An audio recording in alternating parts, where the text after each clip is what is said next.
Et je me demande si la gauche n'est pas en train de louper les combats actuels. Si la gauche n'arrête pas de dire que demain, c'est la révolution et que l'argent, il faut aller le chercher dans les grandes entreprises parce qu'on sait bien où il est, ben ça évite de penser, en fait. C'est tellement facile de dire ça. Je pense qu'il y a un vrai sujet qui sous-tend cet épuisement, qui est probablement une question d'appréhension de l'état du monde. Parce que oui, en effet, la social-démocratie, c'était à la fois le dialogue, mais aussi la redistribution des fruits de la croissance. Et une meilleure redistribution.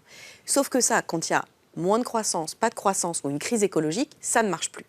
Et donc, la social-démocratie est devenue juste l'exercice du pouvoir. Elle est restée dans la manière de faire, mais dans une incapacité à distribuer les fruits de la croissance. Du coup, on aboutit à ce qu'on a vécu entre 2012 et 2017, c'est-à-dire avec des choix économiques qui ressemblaient à des choix classiquement de droite, le CICE, enfin voilà. Une partie de la gauche est passée à côté de la crise écologique, de la nécessité de prendre en compte les limites de la planète et la nécessité de changer de modèle, d'avoir un modèle beaucoup plus sobre, d'avoir un modèle redistributif différent. Donc c'est vrai qu'il n'y a pas eu de retravail en profondeur d'une vision collective partagée autour de ce que serait la social-écologie, c'est-à-dire une vision de justice sociale qui intègre la nécessité de l'écologie.